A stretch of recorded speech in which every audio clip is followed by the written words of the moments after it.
Здравейте, потребители на YouTube и на VBOX. В този клип искам да ви покажа как може да си изтриете клиповете в YouTube. За тези, които са се регистрирали, в началото и аз не знаех как, но открих как се прави.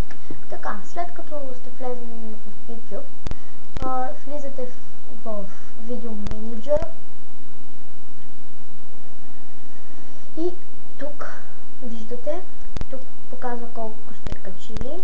3 качвания аз имам. Цъкате да отметнете някой, където искате да изтрите. Цъкате действия и ето тук търсите изтриване. Цъкате изтриване и клипът се изтрива. Това беше изцяло от мен. Благодаря за